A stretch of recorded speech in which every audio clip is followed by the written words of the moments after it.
Welcome, you're on The Fringe Show. I'm your host, Tatiana Zalan, and I go live every Friday, 2 p.m. Dubai time. The Fringe is about our future, technology, art, and society. I help you to navigate the rapidly changing world so that you too can take advantage of the opportunities in this new digital world. It's episode 63 now, and it was triggered really by a recent announcement by MoonPay. That was last week. MoonPay is a fintech company, and they made this announcement at Art Basel in Miami. MoonPay is rolling out what is called a web3 passport. It's a loyalty program which will be rolled out early next year. And at the heart of this program are the so-called Soulbound tokens, SBTs, non-transferable digital identities. It's an idea that was popularized by Buterin Whale, Buterin, of course, the co-founder of Ethereum, Whale and Al Haver in early May this year, 2022. SBTs would enable individuals to accrue permanent non-tradable records of merits and attributes and store them in a private blockchain wallet. When the paper was written, it was obviously at the concept stage. The paper itself, and I'll put the link in this show to this particular paper, is in the public domain. It's called, let me see how exactly it's called, Decentralized Society Finding Web3 Soul. It's a really interesting title. So at that time, it was all about concepts and lots of mathematical formulas, but no implementations as yet. And MoonPay is coming up with this maybe pilot testing program, so moving far beyond the proof of concept stage. And the key idea here, the key question that I want to explore in this show is, well, is it indeed Web3 passport, and what does it mean for us? As you know, those of you who listen to me regularly, I am very much interested in Web3, in metaverse, and so this is a topic very close to my heart. The usual disclaimer, the views here are my own and they do not represent the views of organizations or employers I'm associated with. This show is for educational purposes only, and that's not investment advice. But before we move into Soulbound tokens itself, let's talk a little bit about digital identity. It's a super important topic, and you will understand why. How big is digital ID market? I don't really have the exact figure for the total market right now as yet, but I have a pretty kind of close estimate of that and a proxy for this, and that's for digital reusable ID. It's a huge market, and a lot of companies would like to have a finger in the pie. The total addressable market right now, as of 2022, is something like 32 billion. And that's for usable digital ID. And that means you can take your ID from one platform to another, and it's also a bridge between your physical and digital reality as well. This market will grow at almost 70% year on year cumulative growth rate, and it will reach something like $266 billion in just 5 years by 2027. So it's a huge market. And what we really need, efficient, safe, and more kind of user-friendly, customer-centric solutions. At the moment, our solutions are very much enterprise-centric and are not meeting customer expectations. We also need interoperable solutions between the physical and digital world. And as I say many, many times, unless we solve this problem of digital identity, we are not going to be really citizens of Web3, let alone metaverse. So what's the problem here? Why is it an important issue that we're looking at? On the internet, as you know, nobody knows you are a dog. That's a famous quote from cartoonist Peter Steiner. He made that in 1993, and it continues to be relevant even now. Our digital identity, if you think about it, is probably one of our most valuable assets. It permits us to access services, execute transactions. It also proves who owns what, right? Digital ID, if you look at the technical definition of that, or more kind of legal technical definition, it's a set of claims made by one digital subject, that is a user like you and me, about itself or about any other digital subject. These claims are asserted truths of a subject. They're also called attributes, and this subject can be a person or thing. We can have multiple digital IDs on the web. And because the internet was built without a native user authentication layer, every provider of digital services have come up with their own solution, with their own workaround, and that resulted in a patchwork of identity one-offs. Private companies, who are now, of course, the gatekeepers of our identity, use multiple online and offline channels, and they build multiple identities of us, right? Over time, our identities fragment. If you think about it, how you get access to this or that internet service, sometimes you use an email ID, sometimes you use a device ID, sometimes a customer login, and so on. And we become a different person, if you will, different persona on each channel. And this is suboptimal for multiple reasons, but particularly for reasons of security and seamlessness of user experience.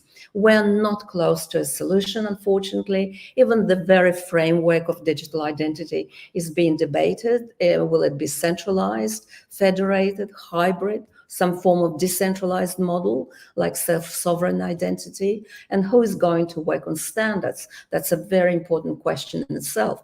Will it be private companies, governments, or independent consortia? Now, let's look at the paper in a bit more detail here. What's the problem that Soulbound tokens are solving? Vitalik Buterin said, and that's what their paper is, one of the opening lines here, because Web3 lacks primitives to represent such social identity, it has become fundamentally dependent on the very centralized Web2 structures it aims to transcend, replicating their limitations. In other words, we're talking about Web3, but we're still relying pretty much on the Web2 infrastructure. Some, maybe a couple of examples of reliance on Web2 infrastructure. I'll take an example from the art scene. Most NFT artists rely now on centralized platforms like OpenSea or Twitter to commit to scarcity and initial provenance. DAOs, decentralized autonomous organizations, if you want to move beyond the simple coin voting, they still rely on Web2 infrastructure, such as social media profiles, and that's needed for Sybil resistance. And because of a lack of Web3 identity, we're unable to support a wide range of financial activities or decentralized financial activities, DeFi, common in the real economy. We can't do under-collateralized lending at the moment. We can't do really simple contracts like an apartment lease. And what SBTs are going to do for us is to provide the basis for a decentralized society, DSOC, as they call it in the paper. DSOC, decentralized society, is a departure from the current hyper-financialized state of Web3. It will become clearer why they think so. It depends on non-transferable social relationships of trust. This crypto world, unfortunately, with the Soulbound, when Soulbound tokens are introduced, we will move past these simple financial, tradable, transferable assets. Let's delve a little bit deeper into the paper and what it says. Now, if we look at what are Soulbound tokens, the key economic primitive of Web3 are accounts or wallets that hold publicly visible, non-transferable, but possibly revocable by the issuer tokens. So these are Soulbound tokens, SBTs. These accounts are referred to as SBTs. SBTs are non-financialized tokens and that link to a unique profile proving verifiable achievements and commitments. It's still, when the paper was written, was at the concept stage. Now we've moved beyond that. SBTs will be able to track memberships, credentials, affiliations with educational establishments, decentralized lenders, and really other entities. To put it simply, these are tokenized representations of a whole host of possible traits, features, and achievements that make up a person or an entity. And souls can also issue and attest SBTs to other souls. Just to give you an example, well, students will receive an SBT, for example, from a college, and this college in itself could also be represented by a soul, so to speak. What are the use cases that we're talking about? It can be anything from establishing provenance to creating new markets with shared rights and permissions. Just to give you another example from arts. With arts, it's still, regardless whether we have NFTs or not, it still very much depends on the artist's reputation. So the issue of provenance and authenticity has not really been solved with NFTs, no matter what you hear from other sources. But an artist, with the help of SBTs, can issue a linked SBT stored in their soul that attests to the NFT membership to a collection, and that will be the artist will vouch for the scarcity of these NFTs with the help of SBTs. Other applications, well, they can extend well beyond art to services, to rentals, and any market which is built on scarcity, reputation, or authenticity. SBTs could unlock this censorship-resistant, bottom-up alternative to what we have now, and the alternative is top-down commercial and social credit system. SBTs can represent educational credentials, work history, rental contracts, whatever, and they could serve as a persistent record of credit-relevant history. Whale, one of the authors of the paper, elaborated a little bit more about what's the problem that they're trying to solve here. And this is what he said. Right now, almost all the things that happen in the Web3 ecosystem are purely financial objects. They're transferable and saleable wrappers, like wallets of transferable saleable assets, like tokens and currencies, and there's no actual such thing as a person. And all there is a financial holding account. That's according to him. And Whale believes that with social relationship development, financial relationships on Web3 will continue to be really difficult. It's just like a feature of reality that our social relationships are the fabric on top of which financial relationships are built. And a system that's not able to represent that is going to be extremely limited, hyper-financialized, anarcho-capitalist, and so on. In a sense, if you, another way of thinking about SBTs is they're a sort of universal aggregation system, and it's not built on the top-down kind of hierarchy in a top-down way, just like China's social credit system is imposed on the population, but it's a bottom-up, community-driven, community-owned system and governed by network users. And as well, it's important to know that you can have multiple souls and you can revoke your soul, so to speak.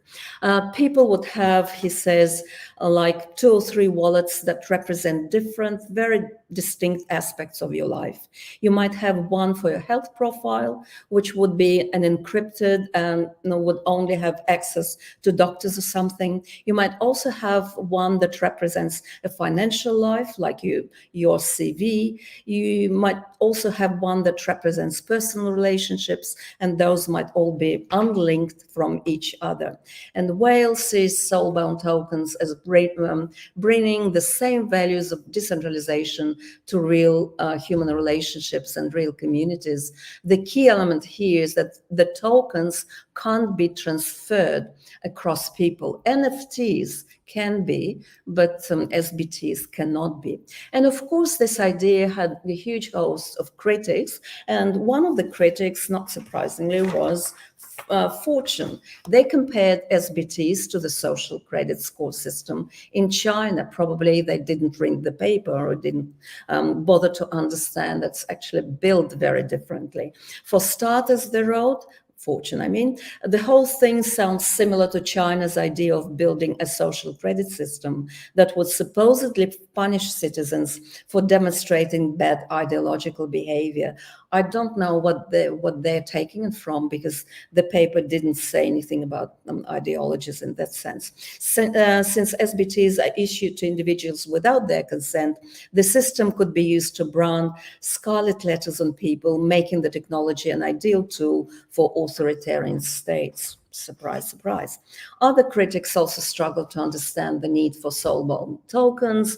They liken it to a collection of subjective opinions. They think it's just a gimmick that won't pan out. You decide. Maybe there is a grain of truth in that as well. However, there is a very strong response to this criticism, and this is where we need to talk about the differences between SBTs and NFTs. And this is what Whale is saying, that he thinks that people fail to understand, to see the need for SBTs, because we haven't yet seen what a true digital country club essentially looks like, a true membership only. The unique aspect of SBTs that define them and distinguish them from NFTs is the non-tradable part. You can't transfer it and you can't trade it. It belongs to you, and because it represents you. This will help communities, he said, know that when they take on initially approved members, those members can't simply sell their SBT like is currently possible with NFTs. Soulbound tokens, according to Whale, are a much better fit for this type of thing, because why would you want to transfer an Employee of the Month badge to someone else? You shouldn't be able to do that. What is the killer app, if you will, for SBTs? According to Whale, it's security that will be the killer app. Right now, you have a choice between custodial wallets, and that undermines the whole concept of decentralization, and non-custodial wallets. And these are subject to all these security issues and hacking problems, as we know.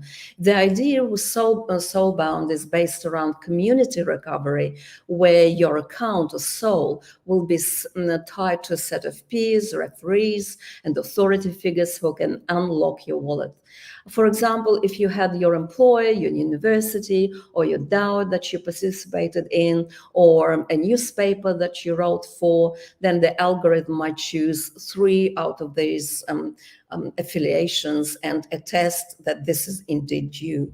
Whale expects that these soulbound tokens will really get going when the next upcycle, when the next bull run, probably 2024, with a mass adoption.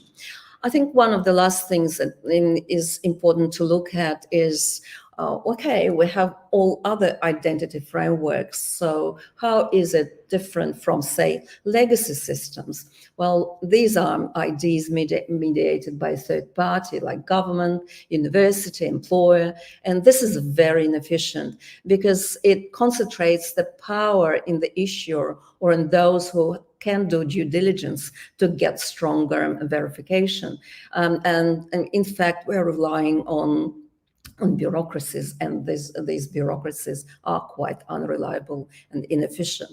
Then there is this idea, another framework of pseudonymous economy, and that was popularized by Balaji Srinivasan, and that's protection against cancel culture. It's based on transferable zero-knowledge attestations in the wallet, or splitting attestations across multiple wallets. There are great disadvantages when you rely on the ability to spin up new identities as a primary weapon against cyber attacks, and that's one major limitation.